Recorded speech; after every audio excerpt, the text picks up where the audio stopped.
starts, the problem starts with the pancreas.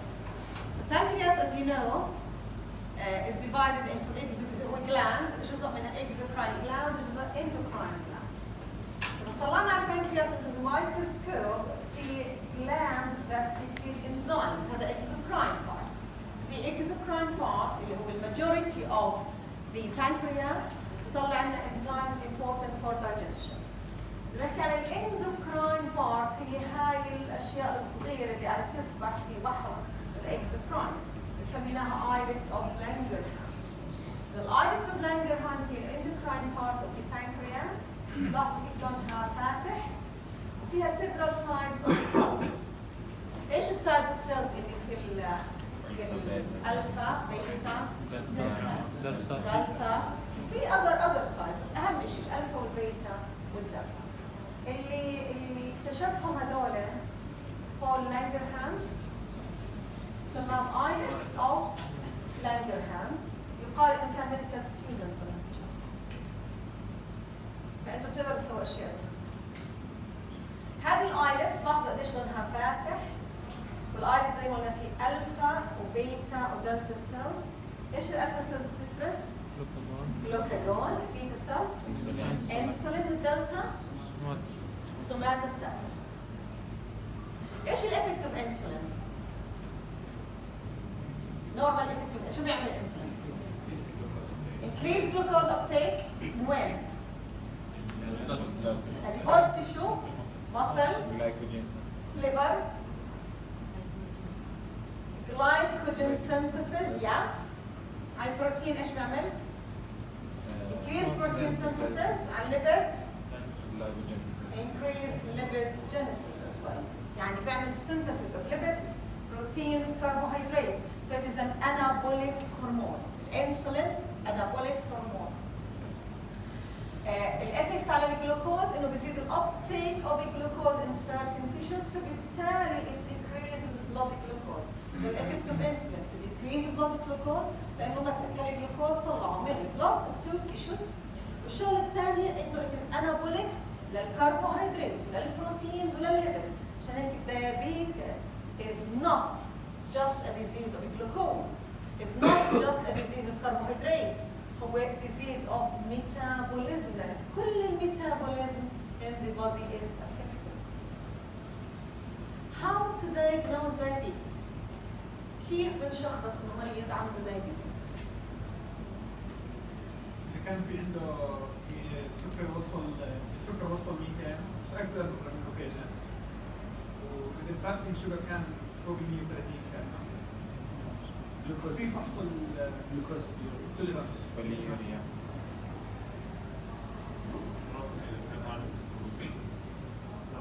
تراكمي على symptoms. حلو ممتاز، عارفين كل الكرايتيريا. very good. إذا الكرايتيريا أنا بدي أقيس الجلوكوز in the blood. I can measure the glucose fasting glucose level. إذا fasting أكثر من 26 ملي جرام per deciliter من المريض diabetic. إذا random blood sugar more than 200 in asymptomatic patient مريض عنده symptoms والجلوكوز أكثر من 200 random 200 ملي جرام per deciliter فبرضه بقدر أشخص diabetes. أو إذا كان قلتوا شيء اسمه جلوكوز توليرانس تيست. إذا عملنا جلوكوز توليرانس تيست بمعنى أنا بعطي المريض جلوكوز وبشوف الريسبونس in his body. I challenge him with the glucose. غالبا بنعطيه 75 جرام جلوكوز شوجر as a drink بيشربه وبنقيس له بعدين الجلوكوز وبنشوف الريزلت. إذا أكثر برضه من 200 ملي جرام per deciliter after 2 hours of the glucose challenge we can diagnose diabetes. في حدا قال لي شيء اسمه التراكمي. ايش هذا التراكمي؟ glycosylated hemoglobin. بنشوف قديش البرسنتج of glycosylated hemoglobin. إذا كان أكثر من 6.5% glycosylated hemoglobin it means إنه في diabetes. عاصم حكى جملة جوهرية قال more than one occasion. أي واحد من هاي التيستس needs to be done in more than one occasion. 200 اللي هو الراندوم مش فاسد، لازم اكثر من اوكيجن مش معقول مع الساينز. كلهم you need more than one occasion. كلهم بالعكس هو أكثر واحد إذا في symptoms وأكثر من 200 in asymptomatic patient يمكن ما تحتاجش تنتبه بس in general كلهم you need to repeat them. كلهم in more than one occasion. نعم. شو يعني random يعني المريض is not fasting. Very good. شكرا إنك سألت. يعني المريض is not fasting. إحنا عادة ناخذ معظم البلاد تيستس. بنقول له بكره عندك فحص دم بتقدر تصوم من 12 بالليل بتجينا على 8 فحوالي 8 ل 10 ساعات صايم تاخذ البلاد. فأنت يعني you are decreasing the effect of external factors والfood على الانسولين. فالفاستنج ليفل إذا عملنا هذا الفاستنج ما عملناش بنسميها random. إذا كيف إحنا we respond to the glucose level it depends على time after meals. يعني إحنا بناكل الأكل بعدين أول ما تاكل طبعاً راح يزيد كثير الجلوكوز in the blood. هذا normal person بزيد الجلوكوز بس our normal glucose تقريباً بضل بين 70 ل 120 ملي جرام بير ديسيلتر. هذا النورمال. normal range 70 ل 120 ملي جرام بير ديسيلتر. والانسولين بيرجعنا اياه بخلينا اياه within this narrow range. الدايابيتكس لا دائما عندهم حتى الفاستنج شوجر عندهم عالي. So they always have high sugar which increases with meals. It will never go back to normal. هذا الفرق بين normal person وبين diabetic. في ناس in between هذول بيزيد عندهم after meals الشوجر بس الانسولين still effective انه يرجع لنا اياه at a certain stage to normal. هدول لا هم diabetics ولا هم normal بنسميهم pre-diabetics أو عندهم intolerance to glucose. Glucose intolerance. So هاي criteria to diagnose diabetes and glucose intolerance. الجلوكوز tolerance تست اللي بنحكي عنه احنا عادة بنجيب المريض بنخليه fasting وبناخذ fasting blood sugar. بعدين بنعطيه 75 جرام جلوكوز وبنقيس له several times within 1 hour بنقيس له قديش الجلوكوز in the blood after taking the glucose عشان اعرف هل هو عنده abnormality in tolerating the glucose او لا. ليش مهم اعرف؟ لانه 25% of patients with glucose intolerance will develop full-blown diabetes within 5 years. إذا جبت مريض اليوم عملت له glucose intolerance test ولقيت عنده intolerance, they will develop 25% of them will develop diabetes within 5 years. فبدهم very good follow-up. بدي أقلل احتمالية إنه يصير عنده diabetes عن طريق كنترول الفود. ليش قلنا لازم ناخذ الريزلتس دائما نقراها اكثر من one occasion؟ لانه في certain stresses اي physiological stress ممكن يعمل transient increase in the glucose in the blood، يعمل transient hyperglycemia. illnesses, stresses, surgery، مريض بالاي سي يو، هذول رح تلاقي عندهم الشجر عالي، ما تشخصهم بدايابيتس من one reading. حتى الهايبرتنشن نفس الشيء، ما تشخص from one reading only. أي chronic illness ما تستعجلش تشخص. إحنا بالجي آي ميتينج نعمل كل أسبوعين مرة جي آي ميتينج، أنا والجي آي كلينيشنز. بنراجع الحالات الصعبة اللي بدها هيستولوجيكال ريفيو. كثير بتمر علينا حالات مريض تشخص inflammatory bowel disease من 10 سنين ومن 20 سنة من 25 سنة وعلى دراجز ماشي على دراجز تبعت الانفلاماتوري بول ديزيز، بس الكلينيشن حاسس انه في شيء غلط بالموضوع، فبنراجع له السلايدات القديمه بيطلع انه ما عندوش انفلاماتوري بول ديزيز، عمره ما كان عنده انفلاماتوري بول ديزيز وله 20 و25 سنه قاعد بتعالج بكرونيك تريتمنت لها سايد افكتس. سيلياك ديزيز بتشخصوا سيلياك وبنكتشف بعد 20 سنه عمره ما كان عنده سيلياك، طب ليش انا اعطه الحكي؟ الكرونيك illnesses إذا بدك تبالانس بين إنه under diagnose ولا over diagnose، أنا بقول لك under diagnose. إذا مريض عنده inflammatory bowel disease رح يجيك diarrhea، abdominal pain، يمكن bleeding rectum وأنت مش متأكد. inflammatory bowel disease ولا parasitic infection ولا drug effect، ما تعالج as IBD، ما تشخص as IBD from the first episode. لأنه حتى إذا عنده IBD and you missed it، اللي راح يصير انه السيمبتومز راح تضلها وراح يرجع لك وراح تشخصه. شاطر. الحين قال الدكتور اللي شافك هي ميست ذا دايجنوستس. دونت وري، هذا البير بريشر ما تتاثروا فيه، ما يهمكم. انت عملت الصح للمريض. انا احسن اني تو اندر دايجنوز من اني تو اوفر دايجنوز وتعال بعدي واحد يصلح وراي. طبعا مش هذا الحكي مش بكل الالنسز، هذا بالكرونيك النسز اللي بناين. والله انا بالمالجنسي بقول لك اوفر دايجنوز وبي سيف بيتر ذان سوري. بس في النسز لا، انت بدك يكون عندك شويه كومن سنس. وانا مشكله دائما بالجي اي بالذات بواجهها انه ناس دايجنوز بكرونيك النس وخذ هالدواء اللي له مليون سايد افكت طول حياتك، انت ما عندك شيء، كان عندك بارازيتيك انفكشن تتعالج بشويه فلاشين. So, the transient hyperglycemia can cause blood level انه لما يقيسه يطلع عالي، الهايبرتنشن نفس الشيء، الستريسز بتزيد البلد بريشر. ف to diagnose you need to repeat the tests. هلا diabetes mellitus فينا two types mainly، مظبوط تعرفوهم، type 1 و type 2. type 1 10% من الاوفر type 2 90%. بس فعليا هذا الحكي مش صحيح 100% لانه في عندي شيء مرات بسموه type 3، انا ما بحبش هذا الاسم، خلينا نقول others. فينا type 1 diabetes، type 2 diabetes هم من الماجوريتي just 99% of cases and we have others. خلينا نحكي اول شيء type 1 and type 2 شو الفرق بيناتهم؟ شو بتعرفوا عنهم؟ تعرفوا اول شيء type 1 autoimmune disease، type 2 genetic، insulin resistance type 2، type 1 اللي genetic. راح ارجع لهي النقطة مهمة جدا. ايش اسمك؟ مريم ذكريني ارجع لها، هي نقطة كثير مهمة. ماما. type 1 normal insulin levels 1 ولا 2؟ اختلف الفقهاء يا جماعة. هلا خلينا نسمع بس. Type 2 بتكون insulin levels normal or high. Type 2 insulin levels normal or high. وال1 بتكون واطية. 1 واطية بجوز. موافق؟ موافق.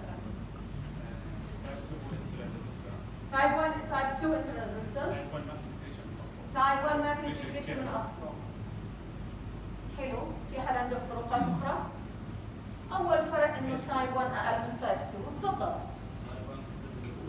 Type 1 بصير بالصغار، Type 2 بالكبار. Very good. Very good as a general rule. نعم. Type 1 إيش؟ Autoimmune disease. Yes. فشو بيعمل؟ Destruction لإيش؟ البيتا cells. Very good. ممتاز. إذا Type 1 diabetes comprises 10% of all diabetes. Type 1 occurs at a young age. ببلش الجلوكوز intolerance بالchildhood، بس غالبا المانيفستيشنز بالبيوبرتي لحديت ال20s ببلش عندهم signs and symptoms of diabetes. Diabetes type 1 زي ما انتم قلتوا autoimmune disease, which means we have auto antibodies against islets of Langerhans, against beta cells بالايلتس of Langerhans. So we have destruction of the beta cells. لما اقول destruction of beta cells المصنع تكسر. There is no insulin. There is absolute insulin deficiency. ما عنديش insulin. فهذول لازم اعالجهم بانسولين. دكتور مالك بالمحاضرة هناك قاعد يحكي لهم عن الانسولين او حكى لهم صح؟ هذول بدهم انسولين لانه ما عندهمش انسولين، فيش عندهم other options. They need insulin. طب هذا جينيتيك ولا مش جينيتيك؟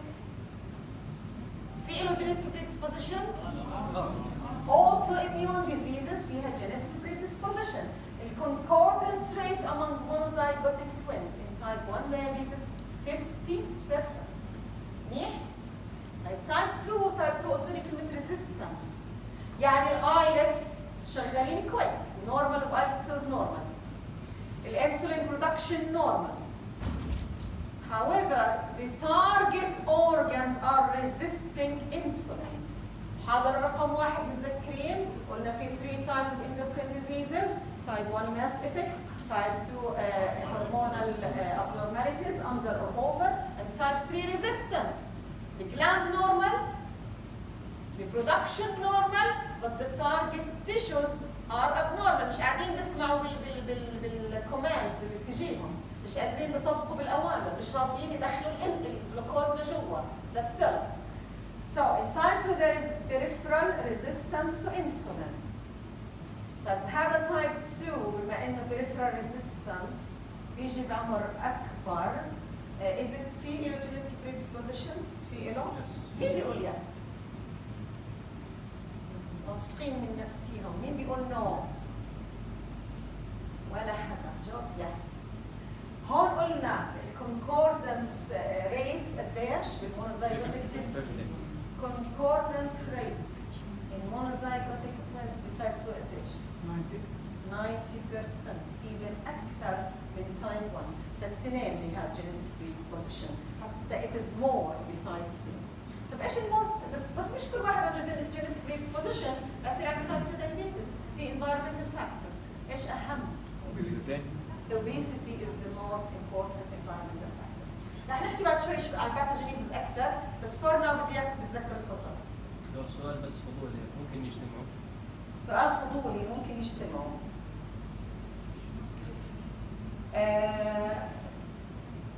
إذا type 1 عندك destruction ما فيش انسولين أصلاً، فالتارجت أورجان سواء مستجيب ولا مش مستجيب أنت ما عندكش انسولين عشان تقدر تقرر التارجت قاعد بيستجيب او لا. افرضي قصدي يعني مثلا طفل كان عنده الانسولين تايب 1 الدايبيتس تايب 1 وظل ياخذ انسولين بس كبر صار عنده انسولين ريزيستنس.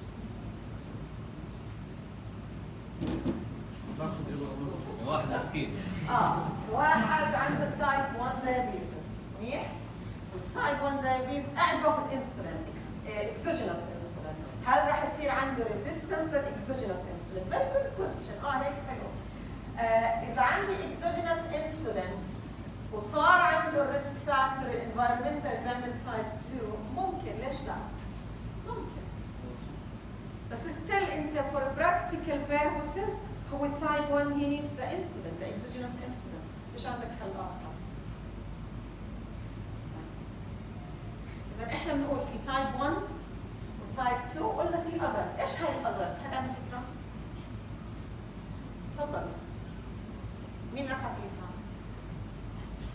تفضل تفضل. بريجنانسي ممتاز. genetic mutations صح. كدني ريابزوربشن. diabetes insipidus مضطرة اقول لك غلط، ما بحبش اقول غلط بس والله غلط. diabetes insipidus ايش هو؟ انت عارفة؟ مشكلة بالاي دي اتش بالضبط، ما له علاقة بالشوجر ليفلز. فيري جود، كويس انك قلتيها عشان تميزوها. diabetes insipidus ما له علاقة بالدايابيتس mellitus، هذا هرمون وهذا هرمون. عاصم قال لنا انه في genetic mutations بتعمل diabetes، شو قصدك؟ طب ما هذول genetic predisposition. انا بعرف واحدة. شنو؟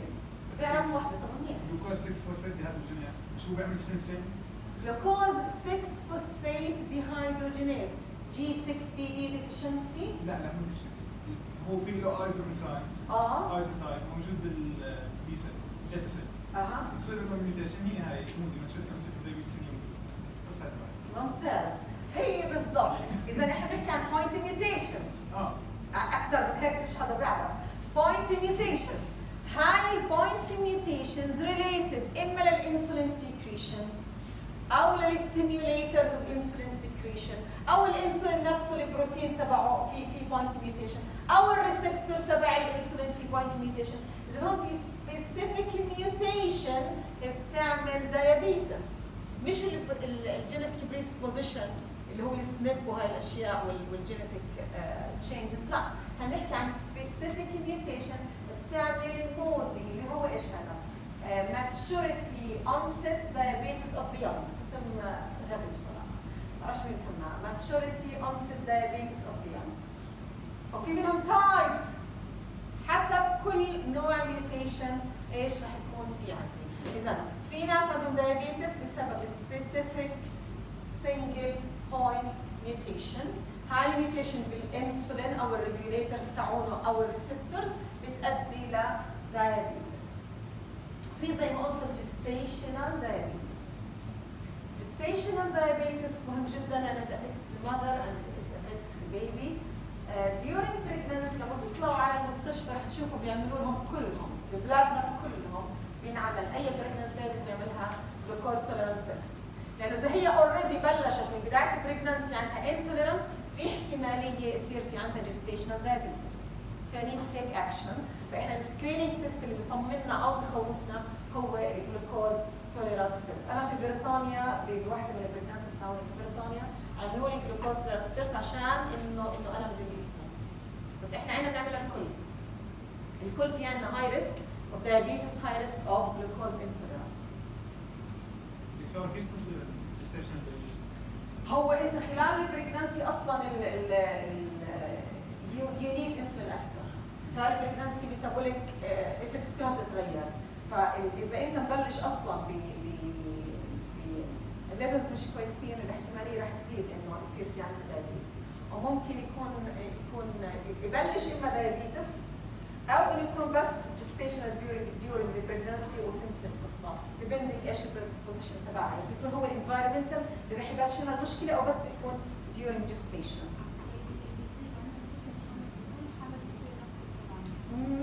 الاحتماليه بتزيد، الاحتماليه موجوده بس ما بتقدريش يعني تاكدي انه كل حمل راح يصير عندها، بس يس انت بتخافي انه ما دام صار ريسك فاكتور لجستيشنال دايابيتس انه البريفيس بريجنسي كان فيها جستيشنال دايابيتس اكيد.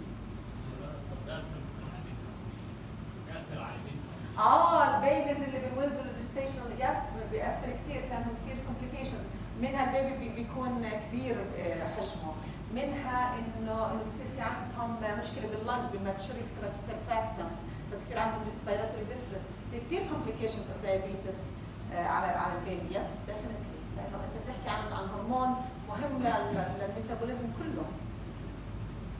الجستيشن شيء ما احلى هذا البيبي يا جماعه الخير. الناس اللي بتفكر انه الابورشن حق والله يعني بتتراجع نفسها. اكزوكراين بانكرياس افكت مرات بتعمل دايابيتس. يعني احنا دايابيتس هو مشكله بالايلتس. احيانا بصير في ديزيز بالبنكرياس كله، بصير ديستركشن في البنكرياس. هذا الديستركشن لا بيميز اكزوكراين ولا اندوكراين، بيقضي على الاخضر واليابس زي بنكرياتايتس، تيومرز في البنكرياس، ميتاستاسيس، انفكشنز، انفلاميشنز. اذا في ديزيز بالبنكرياس اذا عمل ديستركشن لماني ايلتس، لنسبه عاليه من الايلتس، it can result in diabetes. اذا diabetes type 1 و type 2 هذول اللي بنعرفهم كلنا، في تايب ثالث others او ناس بتسميه type 3 عشان تميزه، اللي هو اما genetic mutation معينه او gestational diabetes، او في عندي effect على البنكرياس disease cystic fibrosis. cystic fibrosis هو disease affects الاكزوكراين بنكرياس مش الاندوكراين. لانه cystic fibrosis مش cystic fibrosis حطوه باي مكان. cystic fibrosis بيأثر على الكلور اسمه الصوديوم موفمنت، فبالتالي بيخلي الاكزوكراين بارت اوف ذا ducts تاع البنكرياس dilated، فيهم inspissated mucin فبالميوكس، فبالتالي ممكن يزيد احتماليه الانفكشنز، وهذا ممكن يخرب لي البنكرياس كله. اذا وصلت لمرحله انه الايفكت على الاندوكراين والاكزوكراين بنكرياس I will lose the islets ويصير عندي diabetes بمشكله بلشت مش اندوكراين in origin. فبالتالي exocrine dysfunctions due to any cause ممكن تنتهي ب-diabetes. احنا قبل كم من يوم على فكره كتبنا كيس ريبورت عن شو اسمهم جرانيولوماس في البنكرياس بسبب روماتويد ارثرايتس. مريضه عمرها 50 سنه عندها روماتويد ارثرايتس، والروماتويد ارثرايتس معروف انه بيعمل جرانيولوماس بالسكن، بيقدر يعمل جرانيولوماس بالانترنال اورجنز خصوصا باللانجز. فاحنا اجتنا كيس ويبل ريسكشن، شالوا البنكرياس ما فيش فيه تيومر، طلع كله جرانيولوماس. المريضه الشاب اللي كتب زميلكم واحد بالسنه 5 كتب كيس ريبورت، لاحظ بالهيستوري انه المريض عنده دايابيتس، فبيقول لي هل ممكن الدايابيتس ريليتد للجرانيولوماس؟ الفيرست رياكشن تبعي قلت له لا I don't think so، بس بعدين انا فكرت فيها اكثر قلت له لا والله ممكن، سؤالك صح وذكي جدا، لانه ممكن اذا الجرانيولومز كتار واثرت على الاندوكرين بارت تكون هي سبب الدايابيتس. ففعلا اي ديزيز عمل ديستركشن في البنكرياس ممكن يعمل دايابيتس. اوكي اذا هيك عرفنا 3 تايبس. تايب 1 مهم زي ما قلنا اوتو اميون، صار ديستركشن البيتا سيلز بقل عددها، بتصير قليله معناها ما فيش انسولين برودكشن، معناها في عندي absolute deficiency they need insulin for the rest of their lives. تايب 2 مختلف شوي. تايب 2 قلنا في ريزيستنس، البنكرياس نورمال، الايلتس شغالين بيطلعوا انسولين. There is sufficient insulin at the beginning of the disease. There is sufficient insulin.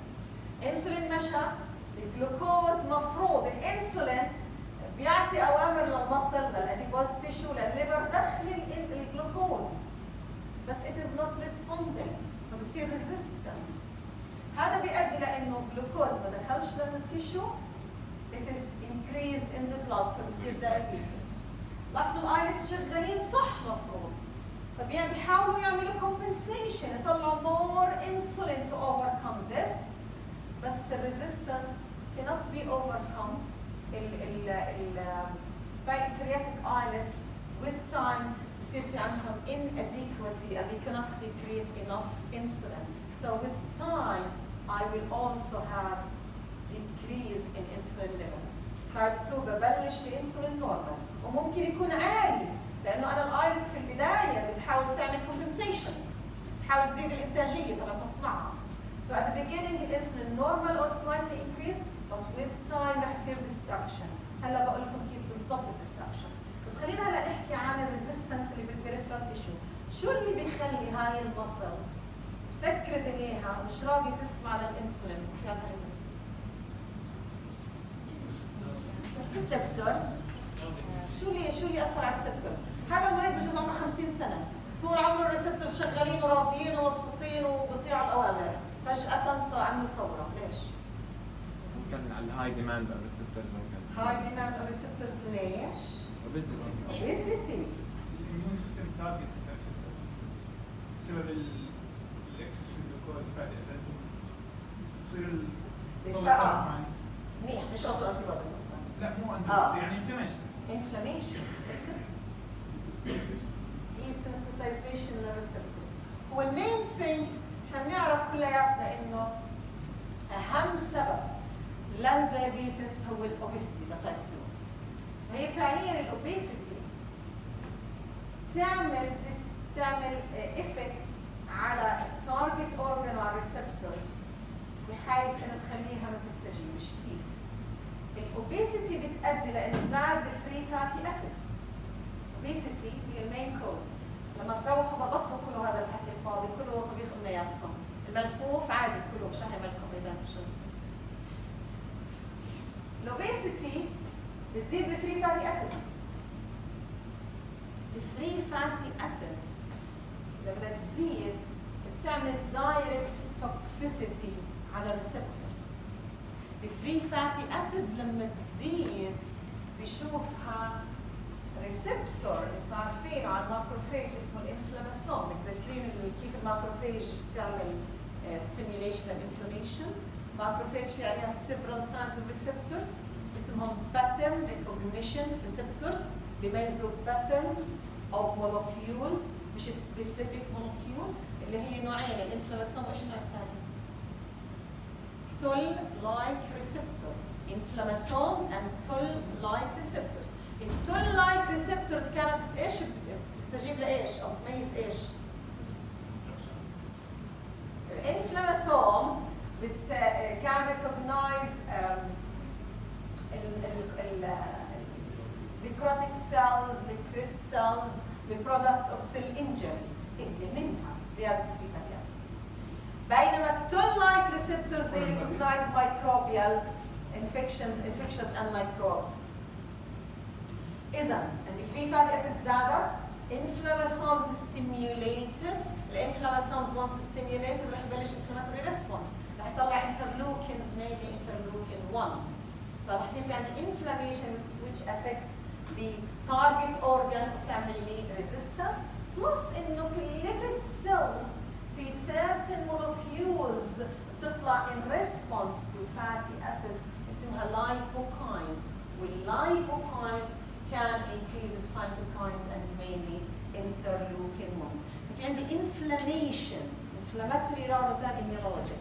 في inflammatory response بسبب زيادة الفري فاتي acids، بسبب زيادة اللايبوكاينز، بسبب stimulation of inflammasome. هذا الانفلاماتوري response is thought to be the cause of target organ resistance. The target organ inflamed resists now the insulin effect. منيح؟ لاحظوا ان الليبيد سيلز احنا لحديت فتره قريبه كنا نفكر اللايبوسايد مجرد سيل للتخزين، مجرد مخزن يخزن لي الليبيد. Nowadays we know they secrete certain substances. They can secrete hormones. They can secrete cytokines. منها مهم جدا اللايبوكاين which we think has an important role in diabetes. منيح؟ إذا this is how type 2 diabetes happens. هاي الأشياء أثرت لي على receptors على target organ. شو الإفكت على الآيلتس؟ الآيلتس في البداية normal. secretion normal or slightly increased. But with time هدول نفسهم fatty acids واللايبوكاينز والinflammasome production they can affect the islets of Langerhans. البيتا cells نفسها بتصير inflamed. بصير destruction في البيتا cells. بصير في عندي decrease in insulin وهذا بزيد المشكلة أكثر وأكثر. عشان هيك المرضى مرات يبلشوا انتم بتعطيهم الدراجز اللي كانوا يحكوا لكم عنها ونكست دور اللي انا ما بعرفهاش تبعت